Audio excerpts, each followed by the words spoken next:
ತಮ್ಮ ಸಿಗ್ನಲ್ಗಳನ್ನ ಉಕ್ರೇನ್ನಲ್ಲಿ ಟಿವಿ ನೋಡ್ತಾ ಇದ್ದ ಜನಸಾಮಾನ್ಯರ ಟಿವಿಗಳಿಗೆ ಬಿಡ್ತಾರೆ. ಅಂದ್ರೆ ತಾವು ಅನ್ಕೊಂಡದ್ದು ಜನಸಾಮಾನ್ಯರ ಟಿವಿಗಳಲ್ಲಿ ಬರೋ ಥರ.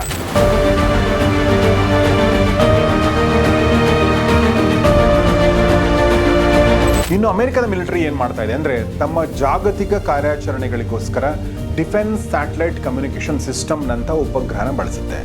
ಅಂದ್ರೆ ಕೇವಲ ಡಿಫೆನ್ಸ್ಗೋಸ್ಕರನೇ ಇರುವಂತಹ ಸ್ಯಾಟಲೈಟ್ಗಳು ಆಕಾಶದಲ್ಲಿಯೇ ಬಾಂಬ್ಗಳನ್ನ ತಡೆಗಟ್ಟುವಂಥ ಅಥವಾ ಸ್ಫೋಟ ಮಾಡುವಂಥ ಕೆಲಸವನ್ನ ಈ ಐರನ್ ಡೋಮ್ ಮಾಡುತ್ತೆ. ಇದಕ್ಕೆಲ್ಲ ಬೇಕಾಗಿರೋದು ಅಗೈನ್ ಉಪಗ್ರಹಗಳು ಅಂದ್ರೆ ದೂರವಾಣಿ, ಉಪಗ್ರಹ ಅಂದ್ರೆ ಇಂಟರ್ನೆಟ್, ಉಪಗ್ರಹ ಅಂದ್ರೆ ಟೆಲಿವಿಷನ್, ಉಪಗ್ರಹ ಅಂದ್ರೆ ರೇಡಿಯೋ.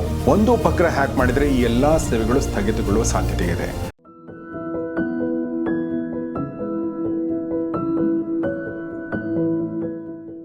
ಸ್ನೇಹಿತರೆ ನಮಸ್ಕಾರ. ಗೌರಿ ಶಕ್ಕಿ ಸ್ಟುಡಿಯೋ ಯೂಟ್ಯೂಬ್ ಚಾನಲ್ನ ಈ ವಿಶೇಷ ವಿಡಿಯೋಗೆ ನಿಮಗೆಲ್ಲ ಸ್ವಾಗತ. ನಾನು ಗೌರಿ ಶಕ್ಕಿ. ಸ್ನೇಹಿತರೆ, ಯುದ್ಧ ಅನ್ನೋದನ್ನ ಜಗತ್ತು ಬಹಳಷ್ಟು ರೀತಿಯಲ್ಲಿ ಕಂಡಿದೆ. ಲೇಟೆಸ್ಟ್ ಆಗಿ ಹೇಳಬೇಕು ಅಂದ್ರೆ ಕೆಲವೇ ತಿಂಗಳುಗಳ ಮುಂಚೆ ಭಾರತ ಮತ್ತು ಪಾಕಿಸ್ತಾನದ ಮಧ್ಯೆ ನಡೆದಂತ ಒಂದು ಸಣ್ಣ ಪ್ರಮಾಣದ ಯುದ್ಧ, ಆಪರೇಷನ್ ಸಿಂಧೂರ್ ಅಂತ ನಾವು ಕರಿತೀವಿ ಅದನ್ನ. ಈಗ ನಾವು ಎಲ್ಲಿ ನಡೀತಾ ಇದೆ ಅಂತ ಯೋಚನೆ ಮಾಡಿದ್ರೆ ಈಗಲೂ ಕೂಡ ಒಂದು ಯುದ್ಧ ನಡೀತಾ ಇದೆ. ಅದು ಉಕ್ರೇನ್ ಮತ್ತು ರಷ್ಯಾ ಮಧ್ಯೆ ಯುದ್ಧ ನಡೀತಾ ಇದೆ ಅಲ್ವಾ? ಸೊ ಹೀಗೆ ಆದಿ ಮಾನವನಿಂದ ಹಿಡಿದು ಆಧುನಿಕ ಮಾನವನವರೆಗೆ ಅಂದ್ರೆ ಇವತ್ತಿನವರೆಗೆ ಯುದ್ಧ ನಡ್ಕೊಂಡೇ ಬಂದಿದೆ. ಮೊದಲನೇ ಯುದ್ಧ ಹೇಗಿರ್ಬೋದು ಅಂತ ಯೋಚನೆ ಮಾಡಿದ್ರೆ ನಾವು ಕಲ್ಪನೆ ಹೀಗೆ ಮಾಡ್ಬೋದು. ಬಹುಶಃ ಇಬ್ರು ಗಂಡಸರು ಅಥವಾ ಇಬ್ರು ಗಂಡಸರ ಗ್ರೂಪ್ಗಳು ಕಲ್ಲಲ್ಲಿ ಹೊಡೆದಾಡ್ಕೊಂಡಿರ್ಬೋದು ಅಲ್ವಾ, ಇಲ್ಲ ಮರಗಳಿಂದ ಹೊಡೆದಾಡ್ಕೊಂಡಿರ್ಬೋದು. ಅದಾದ್ಮೇಲೆ ಮನುಷ್ಯ ಏನ್ ಮಾಡಿರ್ಬೋದು ಅಂದ್ರೆ, ನನ್ನ ಹತ್ರನೂ ಕಲ್ಲಿದೆ, ಅವನ ಹತ್ರನೂ ಕಲ್ಲಿದೆ ಅಲ್ವಾ, ಹಾಗಾದ್ರೆ ನಾನು ಅವನಿಗಿಂತ ಪವರ್ಫುಲ್ ಆಗ್ಬೇಕಾದ್ರೆ ಏನ್ ಮಾಡ್ಬೇಕು ಅಂತ ಯೋಚನೆ ಮಾಡಿ ಆತ ಯುದ್ಧ ಸಾಮಗ್ರಿಗಳನ್ನ ತಯಾರು ಮಾಡಕ್ ಹೊರಟ. ಅಂದ್ರೆ ಏನ್ ಮಾಡಿರ್ಬೋದು, ಕಲ್ಲು ಮುಂದೆ ಕೊಡಲಿ ಆಗಿರ್ಬೋದು, ಅಂದ್ರೆ ಒಂದು ಕಬ್ಬಣ, ಇನ್ನೊಂದು ಕಡೆ ಕಟ್ಟಿಗೆ, ಎರಡೂ ಸೇರ್ಕೊಂಡು ಒಂದು ಆಯುಧ ಆಯಿತು. ಕೊಡಲಿ ನಂತರ ಕತ್ತಿ ಆಗಿರ್ಬೋದು, ಕತ್ತಿ ನಂತರ ಬಿಲ್ಲು ಬಾಣ ಆಗಿರ್ಬೋದು. ಆ ಬಿಲ್ಲು ಬಾಣದ ಸಂದರ್ಭದಲ್ಲಿ ಮಹಾಭಾರತ ನಡೆದಿರೋದನ್ನ ನಾವು ನೋಡಿದ್ದೀವಿ. ಮಹಾಭಾರತ ಯುದ್ಧದ ಬಗ್ಗೆ ನಾವು ಸುದೀರ್ಘವಾಗಿ ನಮ್ಮ ಮಹಾಭಾರತ ರಹಸ್ಯಗಳ ಕಾರ್ಯಕ್ರಮದಲ್ಲಿ ಮಾತಾಡ್ತಾ ಇದ್ದೀವಿ. ಬಿಲ್ಲು ಬಾಣ ನಂತರ ಏನಾಯಿತು, ಬಂದೂಕಾಯಿತು, ಬಂದೂಕ್ ಏನಾಯಿತು, ಕೊನೆಗೆ ಬಾಂಬ್ ಆಯಿತು. ಸೊ ಇದೆಲ್ಲವೂ ನಿಮಗೆ ಗೊತ್ತಿರುವಂಥದ್ದೇ. ಆದರೆ ಈಗ ಈ ಯುದ್ಧ ಎಲ್ಲಿಗೆ ಬಂದು ನಿಂತಿದೆ? ಸೊ ನಮಗೆ ಗೊತ್ತು, ನಮ್ಮಲ್ಲಿ ಡಿಫೆನ್ಸ್ನಲ್ಲಿ 3 ಫೋರ್ಸ್ಗಳಿದೆ. ಏನು ಹೇಳಿ, ಆರ್ಮಿ, ನೇವಿ ಮತ್ತು ಏರ್ ಫೋರ್ಸ್ ಅಂತ. ಅಂದರೆ ಯುದ್ಧ ಭೂಮಿಯಲ್ಲೂ ನಡೆಯುತ್ತೆ, ಆಕಾಶದಲ್ಲಿ ನಡೆಯುತ್ತೆ ಮತ್ತು ನೀರಿನಲ್ಲೂ ನಡೆಯುತ್ತೆ. ಆದರೆ ಈಗ ಇದೆಲ್ಲವನ್ನೂ ಮೀರಿದೆ ಈ ಯುದ್ಧ. ಆಕಾಶವನ್ನು ಮೀರಿ ಈಗ ಯುದ್ಧ ಬಾಹ್ಯಾಕಾಶಕ್ಕೆ ಬಂದು ನಿಂತಿದೆ, ಅಂದ್ರೆ ಸ್ಪೇಸ್ಗೆ ಬಂದು ನಿಂತಿದೆ. ನಿಮ್ಮ ಮನಸ್ಸಲ್ಲಿ ಪ್ರಶ್ನೆ ಹುಟ್ಕೊಳ್ಬಹುದು, ಬಾಹ್ಯಾಕಾಶದಲ್ಲಿ ಯುದ್ಧ ಹೇಗೆ ಮಾಡಕ್ ಸಾಧ್ಯ ಅಂತ ಹೇಳಿ ಅಲ್ವಾ? ಯಾಕಂದ್ರೆ ಅಲ್ಲಿ ನಾವು ಫ್ಲೈಟ್ಗಳನ್ನ ಉಡಾಯಿಸಕ್ಕಾಗಲ್ಲ, ರಾಕೆಟ್ಗಳನ್ನ ಕಳ್ಸಕ್ಕಾಗಲ್ಲ, ಮನುಷ್ಯರು ಹೋಗೋಕ್ಕಾಗಲ್ಲ, ಮನುಷ್ಯರು ಹೋಗೋದು ಎಷ್ಟು ಕಷ್ಟದಿಂದ ಹೋಗಬೇಕು. ಹೀಗಿರ್ಬೇಕಾದ್ರೆ ಬಾಹ್ಯಾಕಾಶದಲ್ಲಿ ಯುದ್ಧ ಹೇಗೆ ಮಾಡಕ್ ಸಾಧ್ಯ ಅಂತ ನಿಮ್ಮ ಮನಸ್ಸಲ್ಲಿ ಪ್ರಶ್ನೆ ಮೂಡಿರ್ಬೋದು. ಈ ಪ್ರಶ್ನೆಗೆ ಉತ್ತರ ಕೊಡೋಕ್ಕಿಂತ ಮುಂಚೆ ಒಂದು ಉದಾಹರಣೆನ ನಾನು ನಿಮಗೆ ಕೊಡ್ತೀನಿ. ಈ ಘಟನೆಯನ್ನು ನೀವು ಅರ್ಥ ಮಾಡಿಕೊಂಡ್ರೆ ಯಾವ ಥರದ ಯುದ್ಧ ಮುಂದೆ ನಡೆಯುತ್ತೆ ಅಥವಾ ನಡೀತಾ ಇದೆ ಅನ್ನೋದು ನಿಮ್ಗೆ ಗೊತ್ತಾಗುತ್ತೆ. ಇದೇ ವರ್ಷ ರಷ್ಯಾ ತನ್ನ ವಿಜಯ ದಿನದ ಸಂಭ್ರಮಾಚರಣೆ ಮಾಡ್ತಾ ಇತ್ತು. ಸೊ ಆ ಸಂದರ್ಭದಲ್ಲಿ ಕ್ರೆಮ್ಲಿನ್ಗೆ ಅಂದ್ರೆ ರಷ್ಯಾದ ಪ್ರಭುತ್ವಕ್ಕೆ ಬೆಂಬಲವಾಗಿರುವಂತಹ ಹ್ಯಾಕರ್ಗಳು ಒಂದು ಕೆಲಸ ಮಾಡ್ತಾರೆ. ಅಂದ್ರೆ ರಷ್ಯಾದ ಅಧ್ಯಕ್ಷರಿಗೆ, ರಷ್ಯಾದ ಆಡಳಿತಕ್ಕೆ ಬೆಂಬಲವಾಗಿ ನಿಂತಿರುವ ಹ್ಯಾಕರ್ಗಳು. ಇವ್ರೇನ್ ಮಾಡ್ತಾರೆ ಅಂದ್ರೆ, ಶತ್ರು ದೇಶ ಯಾವುದು ಸದ್ಯಕ್ಕೆ ರಷ್ಯಾಕ್ಕೆ? ಉಕ್ರೇನ್. ಸೊ ಅವ್ರೇನ್ ಮಾಡ್ತಾರೆ ಅಂದ್ರೆ, ಉಕ್ರೇನ್ಗೆ ಟೆಲಿವಿಷನ್ ಸೇವೆಗಳನ್ನು ಒದಗಿಸುವ ಭೂಮಿಯ ಸುತ್ತ ಇರುವ ಒಂದು ಉಪಗ್ರಹವನ್ನ ಹ್ಯಾಕ್ ಮಾಡ್ತಾರೆ. ಹ್ಯಾಕ್ ಮಾಡಿ ತಮ್ಮ ವಶಕ್ಕೆ ತೆಗೆದುಕೊಳ್ತಾರೆ. ಉಪಗ್ರಹನ ನಾಶ ಮಾಡಲ್ಲ, ಬದಲಾಗಿ ಏನ್ ಮಾಡ್ತಾರೆ ಅಂತಂದ್ರೆ, ಅದರಲ್ಲಿ ಆ ಒಂದು ಸ್ಯಾಟಲೈಟ್ ಮೂಲಕ ತಮ್ಮ ಸಿಗ್ನಲ್ಗಳನ್ನ ಉಕ್ರೇನ್ನಲ್ಲಿ ಟಿವಿ ನೋಡ್ತಾ ಇದ್ದ ಜನಸಾಮಾನ್ಯರ ಟಿವಿಗಳಿಗೆ ಬಿಡ್ತಾರೆ. ಅಂದ್ರೆ ತಾವು ಅನ್ಕೊಂಡದ್ದು ಜನಸಾಮಾನ್ಯರ ಟಿವಿಗಳಲ್ಲಿ ಬರೋ ಥರ. ಹೇಗೆ ಅಂದ್ರೆ, ಅವತ್ತು ಕೂಡ ಉಕ್ರೇನಲ್ಲಿ ಸಾಮಾನ್ಯ ಜನರು ತಮ್ಮ ಟಿವಿಯಲ್ಲಿ ಬರ್ತಿರುವ ಸಾಮಾನ್ಯ ಕಾರ್ಯಕ್ರಮಗಳು ನೋಡ್ತಾ ಇದ್ರು.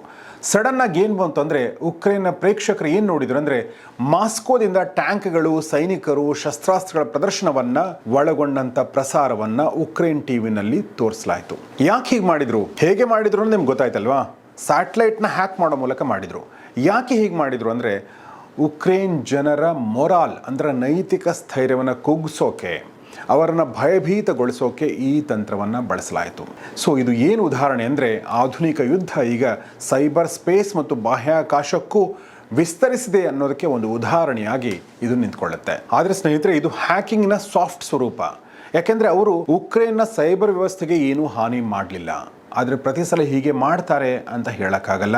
ಈ ಸಾಫ್ಟ್ ಸ್ವರೂಪ ಬಿಟ್ಟು ಬೇರೆ ಥರದನ್ನ ಮಾಡ್ತಾ ಇದ್ದಾರೆ. ಅದ್ರ ಬಗ್ಗೆ ನಾನು ಮುಂದೆ ನಿಮಗೆ ಹೇಳ್ತೀನಿ. ಇನ್ನು ನಿಮಗೆ ಇನ್ನೊಂದು ಪ್ರಶ್ನೆ ಬರ್ಬೋದು, ಹ್ಯಾಕಿಂಗ್ ಅಂದ್ರೆ ಈ ಥರ ಅನ್ನೋದು ಗೊತ್ತಾಯಿತು, ಬಟ್ ಯುದ್ಧ ಹೇಗಾಗುತ್ತೆ ಅಂತ ನಿಮ್ಮ ಮನಸ್ಸಲ್ಲಿ ಪ್ರಶ್ನೆ ಬರ್ಬೋದು. ಹ್ಯಾಕಿಂಗ್ ಅನ್ನೋದು ಕೂಡ ಒಂದು ರೀತಿಯಲ್ಲಿ ಯುದ್ಧ ತಂತ್ರನೇ. ಅದು ಹೇಗೆ ಅಂದರೆ, ಸುಳ್ಳು ಹೇಳೋದು ಹೇಗೆ ಯುದ್ಧದಲ್ಲಿ ಒಂದು ತಂತ್ರವೋ ಹಾಗೆ ಹ್ಯಾಕಿಂಗ್ ಕೂಡ ಒಂದು ತಂತ್ರ. ಉದಾಹರಣೆಗೆ ಮಹಾಭಾರತದಲ್ಲಿ ಅಶ್ವತ್ಥಾಮ ಹತೋ ಕುಂಜರ ಅಂತ ಧರ್ಮರಾಯ ಕುರುಕ್ಷೇತ್ರದ ಸಂದರ್ಭದಲ್ಲಿ ಹೇಳ್ತಾನೆ. ಅಂದ್ರೆ ಅಶ್ವತ್ಥಾಮ ಹತ ಆದ ಅಂತ ಹೇಳಿ. ಸೊ ಅಶ್ವತ್ಥಾಮ ಅನ್ನೋ ಆನೆ ಹತ ಆಯಿತು ಅಂತ ಹೇಳ್ತಾನೆ. ಆದರೆ ದ್ರೋಣರಿಗೆ ಏನನ್ಸುತ್ತೆ, ತನ್ನ ಮಗ ಅಶ್ವತ್ಥಾಮ ಸತ್ತ ಅಂತ ತಿಳ್ಕೊಂಡು ಅಸ್ತ್ರಗಳನ್ನ ಬಿಡ್ತಾರೆ. ಆಮೇಲೆ ಅವರು ವಧೆ ಆಗುತ್ತೆ ಅಲ್ವಾ. ಇಲ್ಲಿ ಧರ್ಮರಾಯ ಮಾಡಿದ್ದೇನೆಂದ್ರೆ, ಅಶ್ವತ್ಥಾಮ ಅನ್ನೋ ಆನೆ ಸತ್ತಿತ್ತು ಅಂತ ಹೇಳಿದ, ಆದರೆ ದ್ರೋಣರಿಗೆ ಅನಿಸಿದ್ದೇನು, ಮಗ ಸತ್ತ ಅಂತ. ಒಟ್ಟಿನಲ್ಲಿ ಪಾಂಡವರಿಗೆ ಲಾಭ ಆಯಿತು. ಲಾಭ ಆಗಕ್ಕೆ ಅವ್ರು ಬಳಸ್ಕೊಂಡದ್ದೇನು, ಒಂದು ಸುಳ್ಳನ್ನು. ಅಂದರೆ ಸುಳ್ಳನ್ನು ಕೂಡ ಒಂದು ಯುದ್ಧದ ತಂತ್ರವಾಗಿ ಬಳಸಬಹುದು ಅಂತ ಮಹಾಭಾರತದಲ್ಲೇ ಹೇಳಲಾಗಿದೆ ಅಂತ ಅನ್ನೋದಕ್ಕಿಂತ ಬಳಸಲಾಗಿದೆ. ಸೊ ಹೀಗಾಗಿ ಹ್ಯಾಕಿಂಗ್ ಕೂಡ ಇವತ್ತಿನ ಕಾಲದಲ್ಲಿ ಒಂದು ಯುದ್ಧ ತಂತ್ರ. ರಷ್ಯನ್ ಹ್ಯಾಕರ್ಗಳು ಟಿವಿನಲ್ಲಿ ಏನು ತೋರಿಸಿದ್ರು ಅಂದರೆ, ತಮ್ಮ ಯುದ್ಧ ಟ್ಯಾಂಕರ್ಗಳನ್ನ ತೋರಿಸಿದ್ರು. ಆದರೆ ಅದ್ರ ಬದಲಾಗಿ ಅವ್ರು ಏನು ತೋರಿಸ್ಬೋದಾಗಿತ್ತು ಅಂದರೆ, ಉಕ್ರೇನ್ ಅಧ್ಯಕ್ಷರು ಶರಣಾಗಿದ್ದಾರೆ ಅನ್ನೋ ಒಂದು AI ವಿಡಿಯೋ ಮೂಲಕ ತೋರಿಸ್ಬೋದಾಗಿತ್ತು, ಅಥವಾ ಹತ್ಯೆ ಆಗಿದ್ದಾರೆ ಅಂತ ಕೂಡ ತೋರಿಸ್ಬೋದಾಗಿತ್ತು. ಆವಾಗ ಏನಾಗ್ತಿತ್ತು ನೀವೇ ಯೋಚನೆ ಮಾಡಿ. ಸೊ ಹೀಗೆ ಸ್ಪೇಸ್ ವಾರ್ಫೇರ್ಗಳು ಮುಂದಿನ ದಿನಗಳಲ್ಲಿ ಸಿಂಪಲ್ ಆಗಿ ಉಳಿಯೋಕ್ಕೆ ಸಾಧ್ಯ ಇಲ್ಲ. ಇದು ತುಂಬಾ ಕಾಂಪ್ಲೆಕ್ಸ್ ಆಗಿ ತುಂಬಾ ದೊಡ್ಡ ಮಟ್ಟದಲ್ಲಿ ನಮ್ಮನ್ನೆಲ್ಲ ಪ್ರಭಾವಿಸಲಿವೆ. ಸೊ ಹೀಗೆ ಸ್ಪೇಸ್ ವಾರ್ಫೇರ್ ಅಥವಾ ಬಾಹ್ಯಾಕಾಶದ ಯುದ್ಧದ ಒಂದು ತುಣುಕನ್ನು ನಾನು ನಿಮಗೆ ತೋರಿಸಿದೆ, ಒಂದು ಝಲಕ್ ಮಾತ್ರ. ಆದರೆ ಇದು ಇಷ್ಟಕ್ಕೆ ಮಾತ್ರ ನಿಲ್ಲೋದಿಲ್ಲ. ಇದು ತುಂಬ ದೊಡ್ಡ ಮಟ್ಟದಲ್ಲಿ ಈ ಕೆಲಸ ನಡೀತಾ ಇದೆ ಮತ್ತು ಯಾವ ದೇಶ ಇದಕ್ಕೆ ತಯಾರಾಗಲ್ವೋ ಆ ದೇಶ ದೊಡ್ಡ ಪ್ರಮಾಣದಲ್ಲಿ ಹಾನಿಯನ್ನು ಕೂಡ ಅನುಭವಿಸುತ್ತೆ. ಆದರೆ ಹೇಗೆ ಇದನ್ನು ಮಾಡ್ತಾರೆ, ಹೇಗೆ ವಾರ್ಫೇರ್ ನಡೆಯುತ್ತೆ, ಹೇಗೆ ನಮಗೆ ಡ್ಯಾಮೇಜ್ ಆಗುತ್ತೆ, ಹೇಗೆ ಒಂದು ದೇಶ ಕೂಡ ಡ್ಯಾಮೇಜ್ಗೆ ಒಳಗಾಗಬಹುದು, ಈ ಎಲ್ಲವನ್ನು ನೋಡೋಣ ಇವತ್ತಿನ ವಿಡಿಯೋದಲ್ಲಿ. ಸ್ನೇಹಿತರೆ, ಈ ವಿಡಿಯೋನ ಸ್ಪಾನ್ಸರ್ ಮಾಡಿದ್ದು ಕ್ಯೂ ಪ್ರಚಾರ ಅನ್ನುವಂಥ digital marketing agency. Digital marketing ಅಂದರೆ ನಿಮ್ಮ ಬ್ರ್ಯಾಂಡ್, ನಿಮ್ಮ ಬಿಸ್ನೆಸ್, ನಿಮ್ಮ ಪ್ರಮೋಷನ್ ಎಲ್ಲವನ್ನು ಕೂಡ ಆನ್ಲೈನ್ ಪ್ಲಾಟ್ಫಾರ್ಮ್ಗಳ ಮೂಲಕ, ಡಿಜಿಟಲ್ ಮೂಲಕ ಅವರು ಮಾಡ್ತಾರೆ. ನಿಮ್ಮ SEO ಇರ್ಬೋದು, ಅಥವಾ ನಿಮ್ಮ ವೆಬ್ಸೈಟ್ ಡಿಸೈನ್ ಡೆವಲಪ್ಮೆಂಟ್ ಇರ್ಬೋದು, ಅಥವಾ ನಿಮ್ಮ ಸೋಷಿಯಲ್ ಮೀಡಿಯಾ ಮ್ಯಾನೇಜ್ಮೆಂಟ್ ಇರ್ಬೋದು, ಅಥವಾ ಲೀಡ್ ಜನರೇಷನ್ ಇರ್ಬೋದು, ಎಲ್ಲವನ್ನೂ ಇವರು ಮಾಡ್ತಾರೆ. ಆಸಕ್ತರು ಮತ್ತು ಅವಶ್ಯಕತೆ ಇದ್ದರೂ ದಯವಿಟ್ಟು ಈ ಕ್ಯೂ ಪ್ರಚಾರ ಸಂಸ್ಥೆಯನ್ನು ಸಂಪರ್ಕಿಸಿ. ಸ್ನೇಹಿತರೆ, ಜಗತ್ತು ಈವರೆಗೆ ಸಾಂಪ್ರದಾಯಿಕ ಯುದ್ಧಗಳನ್ನ ನೋಡ್ತಾ ಇದೆ. ಸಾಂಪ್ರದಾಯಿಕದಲ್ಲೂ ಕೂಡ ಸಾಕಷ್ಟು ಅಸಾಂಪ್ರದಾಯಿಕವಾಗಿ ಬಂದಿದೆ ಅನ್ನೋದು ನಮ್ಗೆ ಗೊತ್ತಿದೆ. ಆದರೆ ಈಗ ಜಗತ್ತು, ದೇಶಗಳು, ಸೈನ್ಯಗಳು ಬಾಹ್ಯಾಕಾಶದ ಯುದ್ಧಕ್ಕೆ ರೆಡಿ ಆಗಬೇಕಾಗಿದೆ ಮತ್ತು ಇದರ ಸವಾಲುಗಳು ಕಂಪ್ಲೀಟ್ ಆಗಿ ಬೇರೆ. ಇದರಲ್ಲಿ 4 ಥರದ ಕಾರ್ಯಾಚರಣೆ ನಡೆಯುತ್ತೆ. ಮೊದಲನೇದಾಗಿ ಆರ್ಬಿಟಲ್ ಆಪರೇಷನ್ಸ್ ಅಂದ್ರೆ ಕಕ್ಷೀಯ ಕಾರ್ಯಾಚರಣೆಗಳು. ಅಂದ್ರೆ ಉಪಗ್ರಹಗಳು ಯಾವ ಕಕ್ಷೆಯಲ್ಲಿ ತಿರುಗುತ್ತವೋ ಅಲ್ಲಿ ನಡೆಯುವಂತ ಕಾರ್ಯಾಚರಣೆಗಳು. ಎರಡನೇದು ಎಲೆಕ್ಟ್ರಾನಿಕ್ ವಾರ್ಫೇರ್, ಅಂದ್ರೆ ಎಲೆಕ್ಟ್ರಾನಿಕ್ ಗೂಡ್ಸ್ ಗಳನ್ನ ಹ್ಯಾಕ್ ಮಾಡುವಂಥದ್ದು. ಮೂರನೇದು ಸೈಬರ್ ವಾರ್ಫೇರ್ ಮತ್ತು ನಾಲ್ಕನೇದು ಕೈನೆಟಿಕ್ ವಾರ್ಫೇರ್ ಅಥವಾ ಕೈನೆಟಿಕ್ ಕಾರ್ಯಾಚರಣೆಗಳು. ಈ ತರ ಬಾಹ್ಯಾಕಾಶದಲ್ಲಿ ಮಾಡುವಂತ ಮಿಲಿಟರಿ ಕಾರ್ಯಾಚರಣೆ ಮೂಲಕ ಒಂದು ದೇಶವನ್ನ ಬಗ್ಗು ಬಡಿಯುವ ಸಾಧ್ಯತೆಗಳು ಇನ್ನು ಮುಂದೆ ಹೆಚ್ಚಾಗ್ತಾ ಹೋಗ್ತವೆ. ಇನ್ನು ಉಪಗ್ರಹಗಳನ್ನ ಯಾಕೆ ಟಾರ್ಗೆಟ್ ಮಾಡಲಾಗುತ್ತೆ ಅನ್ನೋದ್ರ ಒಂದು ಉದಾಹರಣೆ ನೋಡಿದ್ವಿ. ಆದ್ರೆ ಕಥೆ ಇಷ್ಟೇ ಇಲ್ಲ ಅನ್ನೋ ಮಾತನ್ನು ಕೂಡ ನಾನು ಹೇಳಿದೆ. ಉಪಗ್ರಹಗಳ ಮಹತ್ವ ನಿಮಗೆ ಒಂದು ಹಂತ ಗೊತ್ತಿರಬಹುದು, ಅಥವಾ ಕೆಲವರು ಅನ್ಕೊಂಡಿರಬಹುದು ಸ್ವಲ್ಪ ಜಾಸ್ತಿನೇ ಇದಕ್ಕೆ ಖರ್ಚಾಗತ್ತೆ ಅಂತ ಕೂಡ ಅನ್ಕೊಂಡಿರಬಹುದು. ಇನ್ನು ಉಪಗ್ರಹಗಳ ಮಹತ್ವ ಏನು, ಇವುಗಳು ಅಂಥದ್ದೇನ್ ಮಾಡ್ತವೆ ಅನ್ನೋದ್ರ ಬಗ್ಗೆ ಕೆಲವರಿಗೆ ಸ್ವಲ್ಪ ಮಟ್ಟಿಗೆ ಗೊತ್ತಿರಬಹುದು. ಆದರೆ ನಮ್ಮ ಇಡೀ ಜೀವನ, ನೀವು ಇವತ್ತು ನೋಡ್ತಾ ಇರುವಂಥ ಈ ಯೂಟ್ಯೂಬಿಂದ ಹಿಡ್ಕೊಂಡು, ನಾನು ಶೂಟ್ ಮಾಡ್ತಿರುವಂಥ ಈ ಸ್ಟುಡಿಯೋದಿಂದ ಹಿಡ್ಕೊಂಡು ಪ್ರತಿಯೊಂದಕ್ಕೂ ಕೂಡ ಈ ಉಪಗ್ರಹಗಳು ಲಿಂಕ್ ಆಗಿವೆ. ರಕ್ಷಣಾ ಕ್ಷೇತ್ರಕ್ಕೂ ಸ್ಪೇಸ್ಗೂ ದೊಡ್ಡ ಮಟ್ಟದ ಸಂಬಂಧ ಇದೆ. ಮೊದಲನೇದಾಗಿ ಒಂದು ದೇಶಕ್ಕೆ ಉಪಗ್ರಹಗಳ ಮೊದಲನೇ ಸರ್ವಿಸ್ ಅಥವಾ ಸೇವೆ ಏನಂದ್ರೆ ಅದು ಇಂಟೆಲಿಜೆನ್ಸ್ ಮತ್ತು ಸರ್ವಿಲೆನ್ಸ್. ಉಪಗ್ರಹಗಳು ಭೂಮಿಯ ಮೇಲೆ ನಡೆಯುವ ಚಟುವಟಿಕೆಗಳ ಹೈ ರೆಸಲ್ಯೂಷನ್ ಚಿತ್ರಗಳನ್ನು ಒದಗಿಸ್ತವೆ. ಉದಾಹರಣೆಗೆ ಪಾಕಿಸ್ತಾನದ ಮಿಲಿಟರಿ ನೆಲೆಗಳು, ಪಾಕಿಸ್ತಾನದ ಶಸ್ತ್ರಾಸ್ತ್ರಗಳ ನಿಯೋಜನೆ ಮತ್ತು ಅಲ್ಲಿನ ಮೂಲಭೂತ ಸೌಕರ್ಯಗಳ ಬಗ್ಗೆ ನಿಖರ ಮಾಹಿತಿಯನ್ನ ಈ ಉಪಗ್ರಹಗಳು ನೀಡ್ತವೆ. ಇದಕ್ಕೊಂದು ಉದಾಹರಣೆ ಕೊಡಬೇಕಂದ್ರೆ ಭಾರತದ ಒಂದು ಉಪಗ್ರಹ, ಅದರ ಹೆಸರು ರೀಸ್ಯಾಟ್ ಅಂತ, ರೇಡಾರ್ ಇಮೇಜಿಂಗ್ ಸ್ಯಾಟಲೈಟ್. ಈ ಉಪಗ್ರಹ ರಾತ್ರಿಯಲ್ಲಿ ಅಥವಾ ಮೋಡ ಕವಿದ ವಾತಾವರಣದಲ್ಲಿ ಕೂಡ ಶತ್ರು ರಾಷ್ಟ್ರದ ಸೈನಿಕ ಚಲನೆಗಳನ್ನು, ಶಸ್ತ್ರಾಸ್ತ್ರ ಶೇಖರಣೆಯನ್ನ, ಕ್ಷಿಪಣಿ ಪರೀಕ್ಷೆಗಳ ಚಿತ್ರಗಳನ್ನು ಒದಗಿಸುತ್ತೆ. ಈ ರೀಸ್ಯಾಟ್ ಜೊತೆಗೆ ಭಾರತದ ಇನ್ನೊಂದು ಉಪಗ್ರಹ ಸರಣಿ ಇದೆ, ಅದುವೇ ಕಾರ್ಟೋಸ್ಯಾಟ್. ಈ ಉಪಗ್ರಹಗಳು ಗಡಿ ಪ್ರದೇಶದ ಚಟುವಟಿಕೆಗಳು ಮತ್ತು ಶತ್ರುಗಳ ನೆಲೆಗಳ ಬಗ್ಗೆ ನಿಖರವಾದ ಮಾಹಿತಿಯನ್ನ, ಚಿತ್ರಗಳನ್ನ ಕೊಡ್ತವೆ. ಉದಾಹರಣೆಗೆ ಉರಿಯ ಸರ್ಜಿಕಲ್ ಸ್ಟ್ರೈಕ್ ಅಥವಾ ಬಾಲಾಕೋಟ್ನ ವೈಮಾನಿಕ ದಾಳಿ, ಈ ಎಲ್ಲಾ ಕಾರ್ಯಾಚರಣೆಗಳಲ್ಲಿ ಕೂಡ ಈ ಒಂದು ಸ್ಯಾಟಲೈಟ್ಗಳು ಕೊಟ್ಟಿರುವಂತಹ ಚಿತ್ರಗಳನ್ನೇ ಬಳಸಲಾಗಿತ್ತು.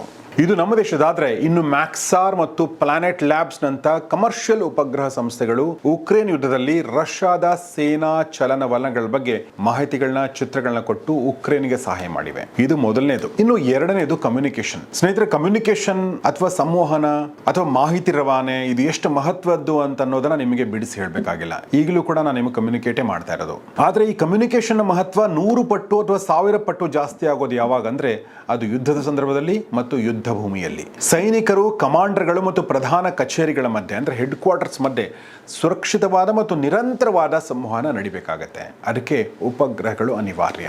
ದೂರ ಪ್ರದೇಶಗಳಲ್ಲಿ ಎಲ್ಲಿ ಕೇಬಲ್ ಇಲ್ವೋ ಮತ್ತು ಭೂಮಿಯ ಮೇಲೆ ಸಂವಹನ ಇಲ್ವೋ, ಆ ಮೂಲಭೂತ ಸೌಕರ್ಯಗಳಿಲ್ವೋ ಅಂತ ಸಂದರ್ಭದಲ್ಲಿ ಉಪಗ್ರಹ ಸಂವಹನ ಅಂದ್ರೆ ಉಪಗ್ರಹದ ಮೂಲಕ ಮಾಡುವಂತ ಕಮ್ಯುನಿಕೇಶನ್ ಮಾತ್ರ ಏಕೈಕ ಆಯ್ಕೆ ಆಗಿರುತ್ತೆ, ಏಕೈಕ ಸಾಧನವಾಗಿರುತ್ತೆ. ಇದಕ್ಕೆ ಒಂದು ಉದಾಹರಣೆ ನೋಡೋದಾದ್ರೆ ಭಾರತದ GSAT-7 ಉಪಗ್ರಹ. ಇದು ಭಾರತದ ನೌಕಾಪಡೆಗೆ ಸುರಕ್ಷಿತವಾದ ಮಾಹಿತಿಯನ್ನು ಒದಗಿಸುತ್ತೆ, ಸಂವಹನ ಜಾಲವನ್ನು ಒದಗಿಸುತ್ತೆ. ಇನ್ನು ಅಮೆರಿಕದ ಮಿಲಿಟರಿ ಏನ್ ಮಾಡ್ತಾ ಇದೆ ಅಂದ್ರೆ ತಮ್ಮ ಜಾಗತಿಕ ಕಾರ್ಯಾಚರಣೆಗಳಿಗೋಸ್ಕರ ಡಿಫೆನ್ಸ್ ಸ್ಯಾಟಲೈಟ್ ಕಮ್ಯುನಿಕೇಶನ್ ಸಿಸ್ಟಮ್ ನಂತ ಉಪಗ್ರಹನ ಬಳಸುತ್ತೆ. ಅಂದ್ರೆ ಕೇವಲ ಡಿಫೆನ್ಸ್ಗೋಸ್ಕರನೇ ಇರುವಂತಹ ಸ್ಯಾಟಲೈಟ್ಗಳು. ಆದ್ರೆ ಸ್ನೇಹಿತರೆ, ಇಂಥ ಉಪಗ್ರಹಗಳನ್ನ ಕೇವಲ ಸರ್ಕಾರಗಳು ಅಥವಾ ದೇಶಗಳು, ಸರ್ಕಾರಿ ಸಂಸ್ಥೆಗಳು ಮಾತ್ರ ಉಡಾವಣೆ ಮಾಡ್ತವೆ ಅಂತ ಅನ್ಕೋಬೇಡಿ. ಈಗ ಪ್ರೈವೇಟ್ ಎಂಟಿಟಿಗಳು ಕೂಡ ಅಂದ್ರೆ ಪ್ರೈವೇಟ್ ಇಂಡಿವಿಜುವಲ್ಸ್, ಪ್ರೈವೇಟ್ ಕಂಪನಿಗಳು ಕೂಡ ಉಪಗ್ರಹಗಳನ್ನ ಉಡಾವಣೆ ಮಾಡ್ತಾ ಇದ್ದಾರೆ. ಉದಾಹರಣೆಗೆ ಉಕ್ರೇನ್ ಯುದ್ಧದ ಸಂದರ್ಭದಲ್ಲಿ ಸ್ಟಾರ್ ಲಿಂಕ್ ನಂತ ವಾಣಿಜ್ಯ ಉಪಗ್ರಹ ಇಂಟರ್ನೆಟ್ ವ್ಯವಸ್ಥೆಗಳು ಉಕ್ರೇನ್ ಸೇನೆಗೆ ರಷ್ಯಾದ ಫಿಸಿಕಲ್ ಮತ್ತು ಸೈಬರ್ ದಾಳಿಯ ಹೊರತಾಗಿ ಸಂವಹನ ಬೆಂಬಲ ಅಂದ್ರೆ ಕಮ್ಯುನಿಕೇಶನ್ ಸಪೋರ್ಟ್ ಅನ್ನ ನೀಡಿದವು. ಇನ್ನು ಮೂರನೆಯದು ನ್ಯಾವಿಗೇಷನ್ ಅಂಡ್ ಪ್ರಿಸಿಷನ್ ಟಾರ್ಗೆಟಿಂಗ್. ನಿಮಗೆಲ್ರಿಗೂ GPS ಖಂಡಿತ ಗೊತ್ತಿರುತ್ತೆ, ಯಾಕಂದ್ರೆ ಎಲ್ಲರ ಹತ್ರನೂ ಸ್ಮಾರ್ಟ್ ಫೋನ್ ಇದೆ. ಸೊ ಈ GPS ಮೂಲಕ ನಾವು ಉಪಗ್ರಹ ಆಧಾರಿತ ವ್ಯವಸ್ಥೆಗಳು, ಸೇನಾ ವಾಹನಗಳಿರ್ಬೋದು, ವಿಮಾನಗಳಿರ್ಬೋದು, ಹಡಗುಗಳಿರ್ಬೋದು, ಸೈನಿಕರಿಗೆ ನಿಖರವಾದ ಸ್ಥಾನದ ಬಗ್ಗೆ ತಿಳಿಸುವಂತ ಮಾಹಿತಿಯನ್ನ ಈ GPS ಒದಗಿಸುತ್ತೆ. ಈಗ ನಾವು ಎಷ್ಟರ ಮಟ್ಟಿಗೆ ಅದ್ರ ಮೇಲೆ ಡಿಪೆಂಡ್ ಆಗಿದ್ದೀವಿ ಅಂತಂದ್ರೆ, ಕಾರಲ್ಲಿ ಹೋಗ್ತಾ ಇರ್ತೀವಿ, GPS ಏನಾದರೂ ರಾಂಗ್ ಇನ್ಫಾರ್ಮೇಶನ್ ತೋರಿಸಿದ್ರೆ ನಾವು ರಾಂಗ್ ರೂಟಿಗೆ ಹೋಗ್ತೀವಿ, ಅಥವಾ ಅದೇನಾದ್ರು ಡೌನ್ ಆಗಿಬಿಟ್ರೆ ಅಲ್ಲೇ ನಿಂತ್ಕೊಂಡು ನಾವು ಜನರಿಗೆ ಕೇಳುವಂಥ ಪರಿಸ್ಥಿತಿ ಬರುತ್ತೆ. ಜನ ಇಲ್ಲ ಅಂದರೆ ಅಲ್ಲೋಲ ಕಲ್ಲೋಲ. ಸೊ ನಮ್ಮ ಜೀವನನೇ ಹೀಗೆ ಆಗ್ತಿರ್ಬೇಕಾದ್ರೆ ಇನ್ನು ಸೈನಿಕರ ಬಗ್ಗೆ ಯೋಚನೆ ಮಾಡಿ. ಇನ್ನು ಈ GPS-ನಿಂದ ಕ್ಷಿಪಣಿಗಳು, ಬಾಂಬ್ಗಳು ಕೂಡ ನಿಖರವಾದ ಗುರಿಯನ್ನು ತಲುಪಕ್ಕೆ ಸಾಧ್ಯ ಆಗುತ್ತೆ. ಉದಾಹರಣೆಗೆ ಭಾರತದ NavIC, navigation with Indian constellation, ಈ ಉಪಗ್ರಹ ವ್ಯವಸ್ಥೆ ಭಾರತದ ಸೈನಿಕರಿಗೆ GPS ಸೇವೆಯನ್ನು ಒದಗಿಸುತ್ತೆ. ಯಾಕಂದ್ರೆ ನಾವು ಗೂಗಲ್ ಮ್ಯಾಪ್ಸ್ ಅನ್ನ ನಾವು ಬಳಸಬಹುದು, ನಮ್ಮ ಸೈನಿಕರು ಬಳಸೋ ಹಾಗಿಲ್ಲ, ಯಾಕಂದ್ರೆ ಸೆಕ್ಯೂರಿಟಿ ಕನ್ಸರ್ನ್ಸ್. ಈ ಹಿಂದೆ ಕಾರ್ಗಿಲ್ ಯುದ್ಧದ ಸಂದರ್ಭದಲ್ಲಿ ಕೂಡ GPS ತಂತ್ರಜ್ಞಾನ ಸೈನಿಕರಿಗೆ ಶತ್ರುವಿನ ಸ್ಥಾನವನ್ನು ಗುರುತಿಸಲು, ಕ್ಷಿಪಣಿಗಳನ್ನ ನಿಖರವಾಗಿ ಗುರಿಯಾಗಿಸಲು ಸಹಾಯ ಮಾಡುತ್ತೆ. ಇವುಗಳಲ್ಲಿ ತುಂಬಾ ಪ್ರಮುಖವಾಗಿ ಸೇವೆ ನೀಡ್ತಾ ಇರುವಂತಹ ಸಂಸ್ಥೆಗಳು ಯಾವುದು ಅಂದ್ರೆ ಅಮೆರಿಕದ GPS ಇರಬಹುದು, ರಷ್ಯಾದ ಗ್ಲೋನಾಸ್ ಇರಬಹುದು, ಯುರೋಪಿನ ಗ್ಯಾಲಿಲಿಯೋ ಇರಬಹುದು. ಇವೆಲ್ಲವೂ ಕೂಡ ಮಿಲಿಟರಿ ಬಳಕೆಯಲ್ಲಿ ತುಂಬಾ ಯೂಸ್ಫುಲ್ ಆಗಿವೆ. ಇದಕ್ಕೊಂದು ಉದಾಹರಣೆ ಅಂತಂದ್ರೆ 1991ರ ಗಲ್ಫ್ ಯುದ್ಧದಲ್ಲಿ GPS-ನ ಬಳಕೆ ಮಾಡಲಾಯಿತು. ಆ ಒಂದು ಯುದ್ಧ ತಂತ್ರಜ್ಞಾನದಲ್ಲಿ ಉಪಗ್ರಹಗಳ ಪ್ರಾಮುಖ್ಯತೆಯನ್ನು ತೋರಿಸಿದ ಮೊದಲ ದೊಡ್ಡ ಉದಾಹರಣೆ ಮತ್ತು ಮೊದಲ ದೊಡ್ಡ ಯುದ್ಧ ಅದಾಗಿತ್ತು. ಇನ್ನು ನಾಲ್ಕನೇದು ವೆದರ್ ಫೋರ್ಕಾಸ್ಟಿಂಗ್, ಅಂದ್ರೆ ಹವಾಮಾನ ಮುನ್ಸೂಚನೆ ನೀಡುವಂಥದ್ದು. ಹವಾಮಾನ ಉಪಗ್ರಹಗಳು ಯುದ್ಧ ಭೂಮಿಯ ಹವಾಮಾನಗಳ ಬಗ್ಗೆ ನಿಖರವಾದ ಮಾಹಿತಿಯನ್ನು ನೀಡುತ್ತವೆ. ಇದು ಯಾಕೆ ಬೇಕು ಅಂದ್ರೆ ವಿಮಾನದ ಕಾರ್ಯಾಚರಣೆಗಳಿಗೆ, ಸೇನಾ ಚಲನವಲನಕ್ಕೆ, ಮಿಲಿಟರಿ ನಿರ್ಧಾರಗಳಿಗೆ ಇದು ಬಹಳ ಇಂಪಾರ್ಟೆಂಟ್ ಆಗುತ್ತೆ. ಇನ್ನು ಐದನೇದಾಗಿ ಮಿಸೈಲ್ ಡಿಟೆಕ್ಷನ್ ಮತ್ತು ಅರ್ಲಿ ವಾರ್ನಿಂಗ್ ಸಲುವಾಗಿ ಕೆಲವು ಉಪಗ್ರಹಗಳು ಶತ್ರುಗಳು ಉಡಾಯಿಸಿದ ಕ್ಷಿಪಣಿಗಳನ್ನು ಪತ್ತೆ ಹಚ್ಚುವ ಕೆಲಸ ಮಾಡ್ತವೆ. ಆರಂಭಿಕ ಎಚ್ಚರಿಕೆ ನೀಡುವ ಸಾಮರ್ಥ್ಯವನ್ನು ಹೊಂದಿವೆ. ಉಡಾವಣೆ ಆಗ್ತಾ ಇದೆ ಅಥವಾ ಉಡಾವಣೆ ಆಗಿದೆ ಅನ್ನೋ ಮಾಹಿತಿಯನ್ನ ಈ ಉಪಗ್ರಹಗಳು ಕೊಡ್ತವೆ. ಇದರಿಂದ ಏನಾಗುತ್ತೆ ಅಂದ್ರೆ ಅದಕ್ಕೆ ವಿರುದ್ಧವಾದ ವ್ಯವಸ್ಥೆಯನ್ನು ಸಕ್ರಿಯಗೊಳಿಸಕ್ಕೆ ನಮಗೆ ಸಮಯ ಸಿಗುತ್ತೆ. ಉದಾಹರಣೆಗೆ ಅಮೆರಿಕದ DSP, ಡಿಫೆನ್ಸ್ ಸಪೋರ್ಟ್ ಪ್ರೋಗ್ರಾಮ್ ಉಪಗ್ರಹಗಳು ಶೀತಲ ಸಮರದ ಸಂದರ್ಭದಲ್ಲಿ ಕ್ಷಿಪಣಿ ಉಡಾವಣೆಯನ್ನು ಗುರುತಿಸಲು ಬಳಸಲಾಗ್ತಾ ಇತ್ತು. ಉದಾಹರಣೆಗೆ ಭಾರತದ ಬಳಿ ಇರುವಂತಹ ರಷ್ಯಾದಿಂದ ಖರೀದಿ ಮಾಡಲಾಗಿರುವಂತಹ ಸುದರ್ಶನ ಚಕ್ರ ಅಥವಾ S-400. ಇನ್ನೊಂದು ಉದಾಹರಣೆ ಕೊಡಬೇಕಂದ್ರೆ ಹಮಾಸ್ ಉಗ್ರಗಾಮಿಗಳು ಮಾಡುವಂತಹ ಬಾಂಬ್ ದಾಳಿಗಳನ್ನ ತಡೆಯಲು ಇಸ್ರೇಲ್ ಬಳಿ ಇರುವಂತಹ ಒಂದು ವ್ಯವಸ್ಥೆ, ಅದುವೇ ಐರನ್ ಡೂಮ್ ವ್ಯವಸ್ಥೆ. ಅಂದ್ರೆ ಆಕಾಶದಲ್ಲಿಯೇ ಬಾಂಬ್ಗಳನ್ನ ತಡೆಗಟ್ಟುವಂಥ ಅಥವಾ ಸ್ಫೋಟ ಮಾಡುವಂಥ ಕೆಲಸವನ್ನ ಈ ಐರನ್ ಡೋಮ್ ಮಾಡುತ್ತೆ. ಇದಕ್ಕೆಲ್ಲ ಬೇಕಾಗಿರೋದು ಅಗೈನ್ ಉಪಗ್ರಹಗಳೇ. ಇನ್ನು ಆರನೇದಾಗಿ ಸೈಬರ್ ವಾರ್ಫೇರ್ ಅಂಡ್ ಜಾಮಿಂಗ್, ಅಂದ್ರೆ ಶತ್ರುವಿನ ಕಮ್ಯುನಿಕೇಶನ್ಗಳನ್ನ ಜಾಮ್ ಮಾಡಲು, ತಡೆಯಲು ಕೂಡ ಉಪಗ್ರಹಗಳನ್ನ ಬಳಸಬಹುದು. ಉದಾಹರಣೆಗೆ ಶತ್ರು ರಾಷ್ಟ್ರದ ರೇಡಿಯೋ ಸಂಕೇತಗಳನ್ನ ತಡೆಯಲು ಜಾಮರ್ಗಳನ್ನ ಬಳಸಬಹುದು. ಅದು ಕೂಡ ಸಾಧ್ಯವಾಗೋದು ಉಪಗ್ರಹದಿಂದಾನೆ. ಹೀಗೆ ಈ ಉಪಗ್ರಹಗಳು ಎಷ್ಟೊಂದು ಇಂಪಾರ್ಟೆಂಟ್ ಅಂತ ಯಾಕೆ ತಿಳಿಸಿದ್ದು ಅಂದ್ರೆ, ಕೆಲವೊಬ್ರು ಮಾತಾಡ್ತಾರೆ ಯಾಕೆ ಇದನ್ನೆಲ್ಲ ಉಡಾವಣೆ ಮಾಡ್ತಾರೆ, ಯಾಕೆ ನಮ್ಮ ಸರ್ಕಾರ ಕೋಟಿಗಟ್ಟಲೆ ಈ ಉಪಗ್ರಹಗಳ ಮೇಲೆ ಖರ್ಚು ಮಾಡುತ್ತೆ?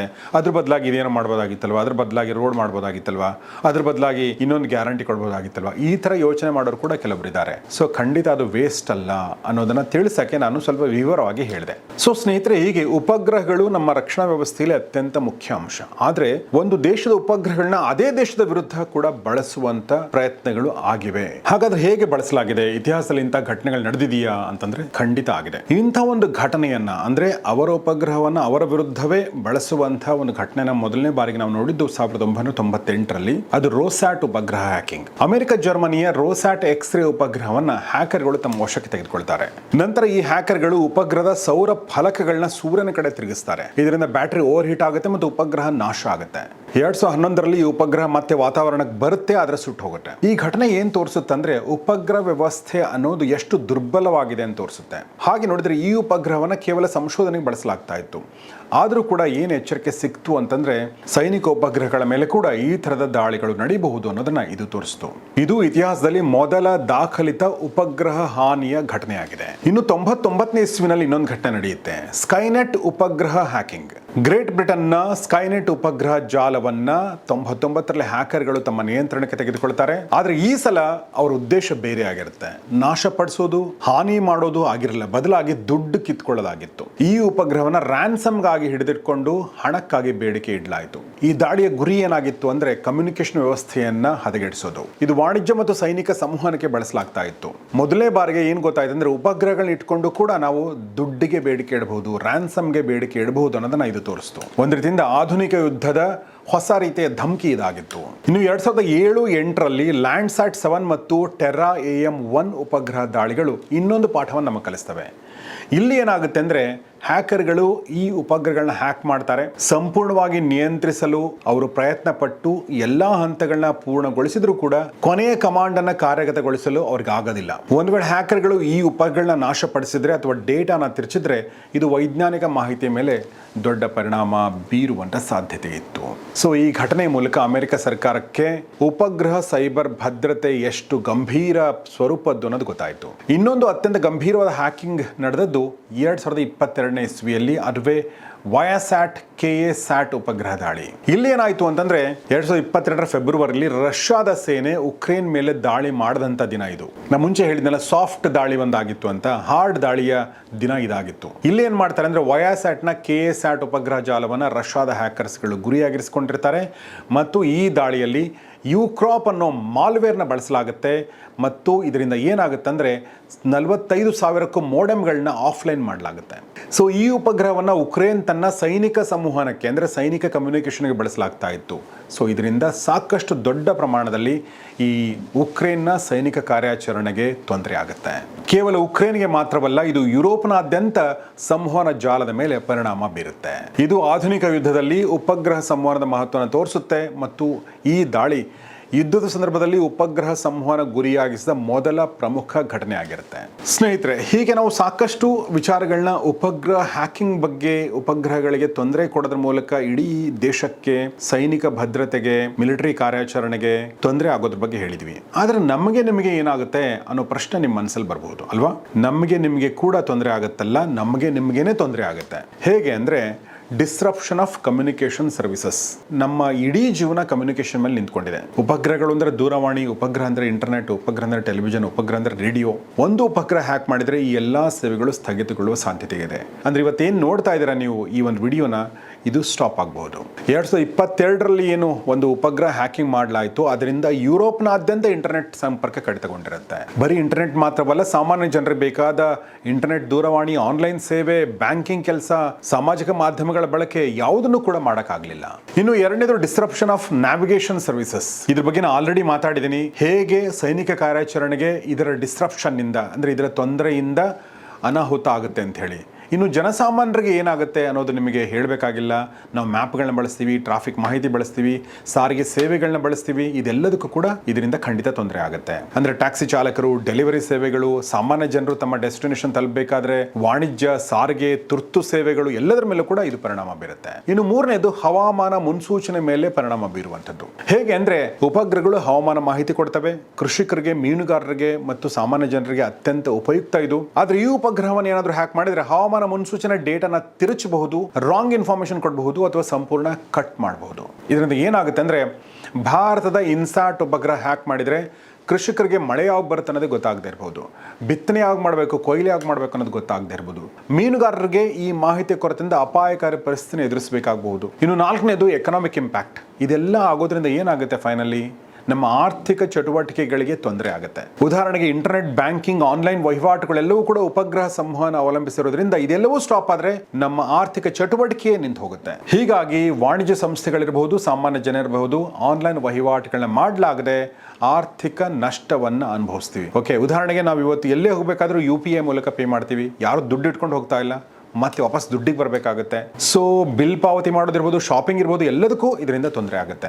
ಇನ್ನು 5ನೇದಾಗಿ ಎಮರ್ಜೆನ್ಸಿ ಸೇವೆಗಳ ಮೇಲೆ ಪರಿಣಾಮ. ತುರ್ತು ಸೇವೆಗಳಾದ ಅಗ್ನಿಶಾಮಕ ದಳ ಇರ್ಬೋದು, ಆಂಬ್ಯುಲೆನ್ಸ್ ಇರ್ಬೋದು, ಪೊಲೀಸ್ ಸೇವೆಗಳಿರ್ಬೋದು, ಎಲ್ಲದಕ್ಕೂ ಕೂಡ ಕಮ್ಯುನಿಕೇಷನ್ ಮತ್ತು ನ್ಯಾವಿಗೇಷನ್ ಸೌಲಭ್ಯ ಒದಗಿಸ್ತಾ ಇರೋದೇ ಈ ಉಪಗ್ರಹಗಳು. ಇವುಗಳನ್ನು ಹ್ಯಾಕ್ ಮಾಡಿದರೆ ಸಹಜವಾಗಿ ತೊಂದರೆ ಆಗುತ್ತೆ. ಇನ್ನು ಕೊನೆಯದಾಗಿ ಸೈಕಾಲಜಿಕಲ್ ಮತ್ತು ಸೋಷಿಯಲ್ ಇಂಪ್ಯಾಕ್ಟ್, ಮಾನಸಿಕವಾಗಿ ಮತ್ತು ಸಾಮಾಜಿಕ ಪರಿಣಾಮಗಳು. ಹ್ಯಾಕಿಂಗ್ ಇಂದ ಏನಾಗುತ್ತೆ ಅಂದರೆ ಈ ಎಲ್ಲ ಸೇವೆಗಳು ठप्पाಗೋದ್ರ ಜೊತೆಗೆ ಅಂದರೆ ನಿಲ್ಲೋದ್ರ ಜೊತೆಗೆ ಜನರಲ್ಲಿ ಭಯ ಉಂಟಾಗುತ್ತೆ, ಗೊಂದಲ ಉಂಟಾಗುತ್ತೆ, ಅಶಾಂತಿಯ ವಾತಾವರಣ ಉಂಟಾಗುತ್ತೆ, ಜನ ಪ್ರತಿಭಟನೆ ಮಾಡಬಹುದು, ರಸ್ತೆಗಿಳಿಬಹುದು, ಸರ್ಕಾರದ ಮೇಲೆ ಒತ್ತಡ ಕ್ರಿಯೇಟ್ ಆಗಬಹುದು ಅಲ್ವಾ, ಇದೆಲ್ಲವೂ ಕೂಡ ಆಗುತ್ತೆ. ಇನ್ನು ನಾನು ಈಗಾಗಲೇ ಹೇಳಿರುವಾಗ ಟೆಲಿವಿಷನ್ ಉಪಗ್ರಹ ಹ್ಯಾಕ್ ಮಾಡಿ ತಪ್ಪು ಸುದ್ದಿಗಳನ್ನ ಪ್ರಸಾರ ಮಾಡಿ ಜನರಲ್ಲಿ ಗಾಬರಿ ಹುಟ್ಟಿಸಬಹುದು, ಯುದ್ಧದ ಬಗ್ಗೆ ತಪ್ಪು ಮಾಹಿತಿ ಕೊಡಬಹುದು, ಹೀಗೆ ಸಾಕಷ್ಟು ಅನಾಹುತಗಳು ನಡೀಬಹುದು.